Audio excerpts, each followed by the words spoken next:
Assalamualaikum warahmatullahi wabarakatuh. Saya Yurni Prawita dari SMK Negeri 4 Kaur, Provinsi Bengkulu, calon guru penggerak angkatan 9, dengan Ibu Ida Royani sebagai fasilitator dan Ibu Nurbaiti Z sebagai pengajar praktik. Saya akan menampilkan koneksi antar materi modul 1.4 tentang budaya positif. Kesimpulan mengenai peran saya dalam menciptakan budaya positif di sekolah. Disiplin positif.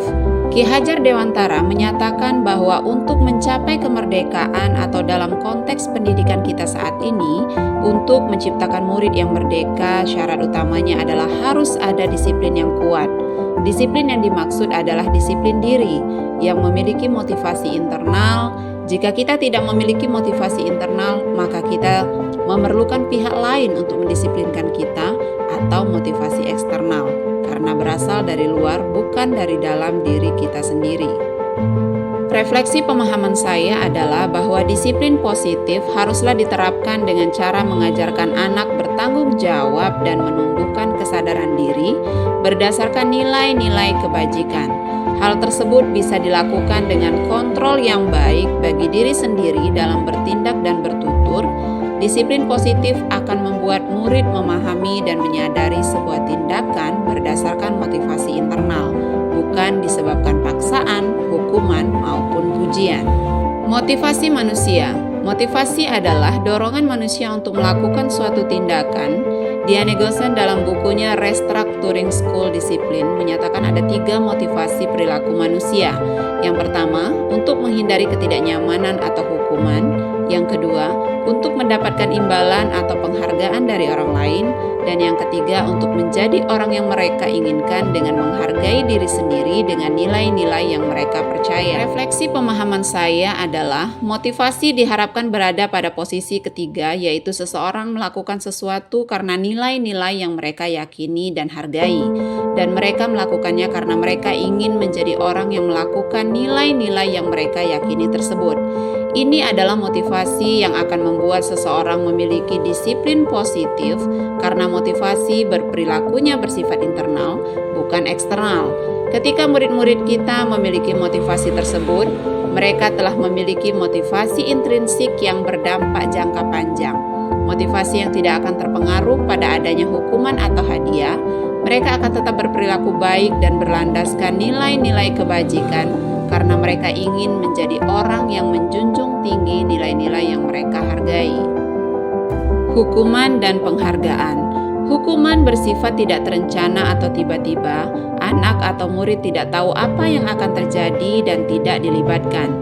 Hukuman bersifat satu arah dari pihak guru yang memberikan, dan murid hanya menerima suatu hukuman tanpa melalui suatu kesepakatan atau pengarahan dari pihak guru, baik sebelum atau sesudahnya. Hukuman yang diberikan bisa berupa fisik maupun psikis. Murid atau anak disakiti oleh suatu perbuatan atau kata-kata. Sedangkan penghargaan, ada kata yang dikutip dari Alfie Kohn, yaitu saat kita berulang kali menjanjikan hadiah kepada anak-anak agar berperilaku bertanggung jawab, atau kepada seseorang murid agar mempelajari sesuatu yang baru, atau kepada seseorang karyawan agar melakukan pekerjaan yang berkualitas, kita sedang berasumsi bahwa mereka tidak dapat melakukannya atau mereka tidak akan memilih untuk melakukannya. Adapun refleksi pemahaman saya yaitu, baik hukuman maupun penghargaan akan menimbulkan dampak ketergantungan terhadap suatu tindakan atau perilaku. Keduanya akan menghancurkan potensi untuk pembelajaran yang sesungguhnya. Kontrol diri dan disiplin positif adalah bentuk nyata dari sebuah penghargaan yang sebenarnya. Keyakinan sekolah atau kelas. Pembentukan keyakinan sekolah atau kelas. Keyakinan kelas bersifat lebih abstrak daripada peraturan yang lebih rinci dan konkret. Keyakinan kelas berupa pernyataan-pernyataan universal. Pernyataan keyakinan kelas senantiasa dibuat dalam bentuk positif. Keyakinan kelas hendaknya tidak terlalu banyak sehingga mudah diingat dan dipahami oleh semua warga kelas. Keyakinan kelas sebaiknya sesuatu yang dapat diterapkan di lingkungan tersebut. Semua warga kelas hendaknya ikut berkontribusi dalam pembuatan keyakinan kelas lewat kegiatan curah pendapat dan bersedia meninjau kembali keyakinan kelas dari waktu ke waktu. Refleksi pemahaman saya adalah bahwa Berawal dari nilai-nilai kebajikan, maka dapat dibentuk sebuah keyakinan sekolah atau kelas, sebuah keyakinan yang dibuat berdasarkan kesepakatan dan diskusi bersama untuk dapat dipedomani dan dilaksanakan bersama-sama. Restitusi 5 posisi kontrol. Penghukum, seorang penghukum bisa menggunakan hukuman fisik maupun verbal. Pembuat merasa bersalah, pada posisi ini biasanya guru akan bersuara lebih lembut, menggunakan keheningan yang membuat orang lain merasa tidak nyaman, bersalah, atau rendah diri.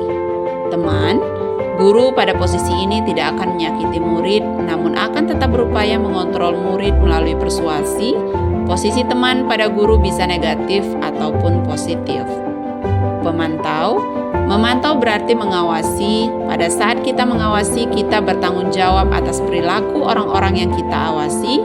Posisi pemantau berdasarkan pada peraturan-peraturan dan konsekuensi.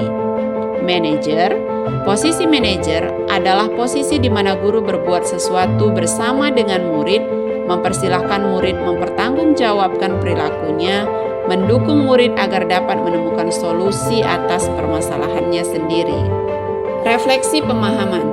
Seorang guru hendaknya berada pada posisi kontrol manajer bila kita menginginkan murid-murid kita menjadi manusia yang merdeka, mandiri, dan bertanggung jawab, maka kita perlu mengacu kepada restitusi yang dapat menjadikan murid kita seorang manajer bagi dirinya sendiri.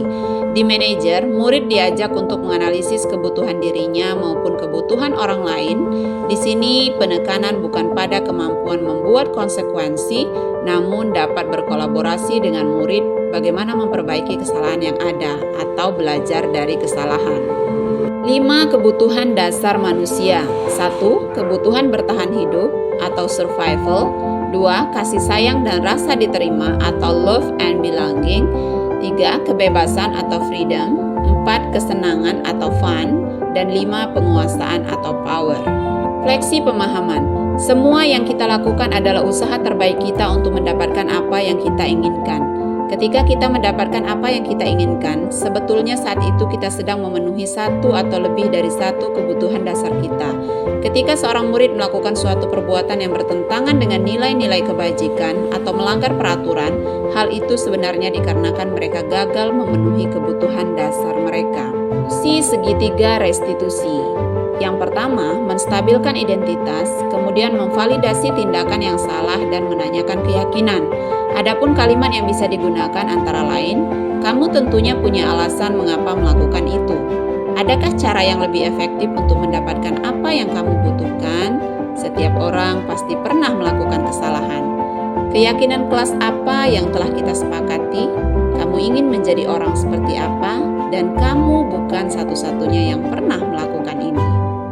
Refleksi pemahaman, bagian dasar dari segitiga bertujuan untuk mengubah identitas anak dari orang yang gagal karena melakukan kesalahan menjadi orang yang sukses.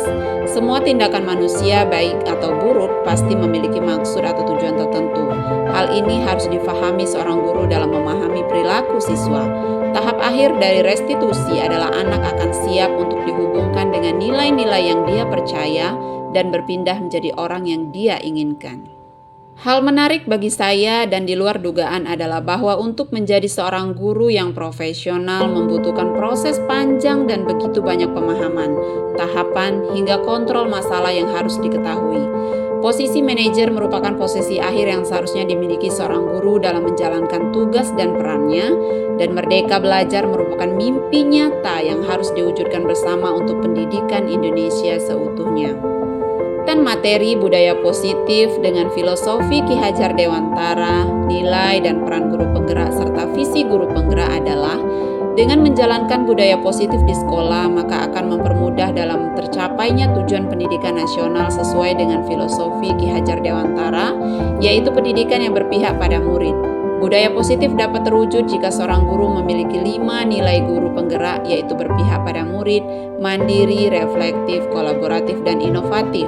Guru juga harus memiliki peran, yaitu menjadi pemimpin pembelajaran, menjadi coach bagi guru lain, mendorong kolaborasi, mewujudkan kepemimpinan murid, dan menggerakkan komunitas praktisi. Guru penggerak haruslah memiliki visi perubahan terbentuknya budaya positif di sekolah dengan pembuatan prakarsa perubahan yang sesuai dengan filosofi filosofi Ki Hajar Dewantara dan profil pelajar Pancasila.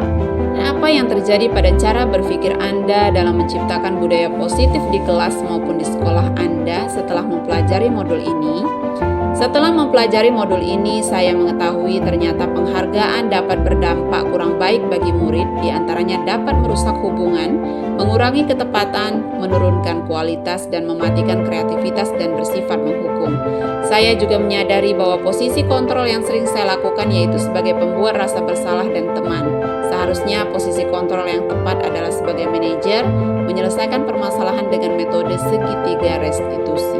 Pengalaman seperti apakah yang pernah Anda alami terkait penerapan konsep-konsep inti dalam modul budaya positif baik di lingkup kelas maupun sekolah Anda?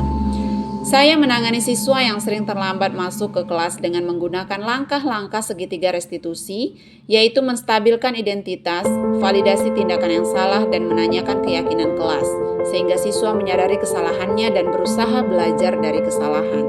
Bagaimanakah perasaan Anda ketika mengalami hal-hal tersebut? Perasaan saya sangat senang dan termotivasi untuk terus memperbaiki diri dan belajar lebih giat lagi, terutama dalam menerapkan budaya positif di sekolah, sehingga apa yang sudah diterapkan menjadi tindakan yang konsisten dilakukan. Menurut Anda, terkait pengalaman dalam penerapan konsep-konsep tersebut, hal apa sajakah yang sudah baik, adakah yang perlu diperbaiki? Hal yang sudah baik menurut saya adalah sudah mulai munculnya motivasi internal pada murid untuk melaksanakan budaya positif sesuai dengan nilai-nilai kebajikan yang diyakini. Yang harus diperbaiki adalah posisi kontrol guru harus sebagai manajer.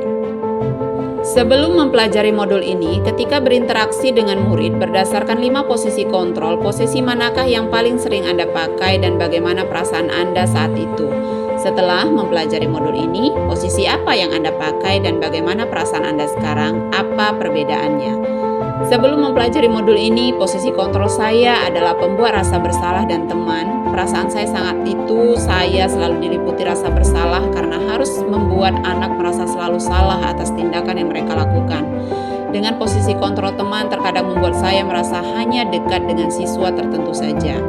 Setelah mempelajari modul ini, saya mulai menerapkan posisi manajer dalam menyelesaikan masalah. Perasaan saya menjadi sangat tenang dan saya mulai menyadari pentingnya komunikasi yang efektif untuk menumbuhkan rasa tanggung jawab pada diri siswa. Sebelum mempelajari modul ini, pernahkah Anda menerapkan segitiga restitusi ketika menghadapi masalah murid Anda? Jika iya, tahap mana yang Anda praktekkan dan bagaimana Anda mempraktekannya? Pernah, namun seringkali langsung pada tahap validasi tindakan yang salah tanpa menanyakan, menstabilkan identitas terlebih dahulu. Saya mempraktekannya dengan menanyakan langsung kebenaran kejadian dan menanyakan kesanggupan anak untuk mempertanggungjawabkan perbuatannya.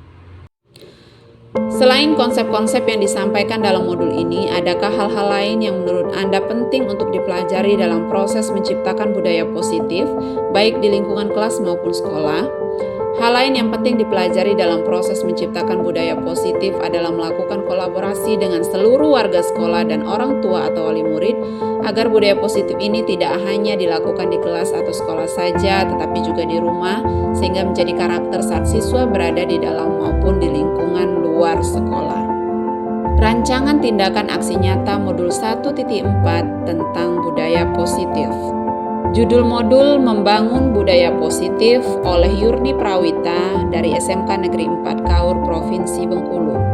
Belakang, Ki Hajar Dewantara menggagas sistem Among yaitu Ingarso Sungtulodo, Ingmadio Mangunkarso, dan Tuturi Handayani dengan tujuan menciptakan pembelajaran yang berpihak pada murid.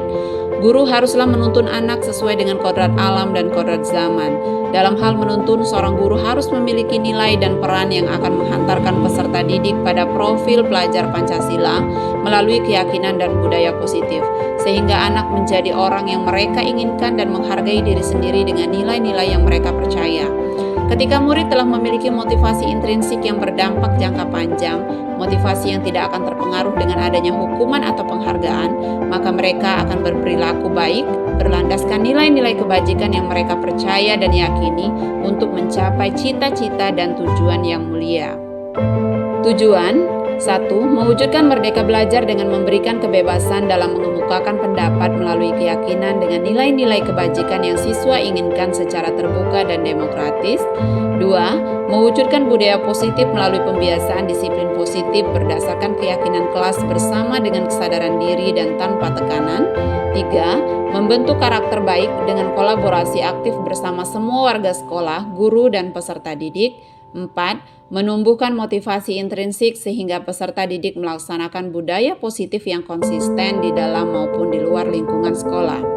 Tolak ukur. 1. Terciptanya merdeka belajar pada murid, bebas mengemukakan pendapat berdasarkan nilai kebajikan keyakinan yang mereka miliki. 2. Menjalankan keyakinan kelas tanpa tekanan. 3. Terjalin kolaborasi aktif antar guru dan peserta didik.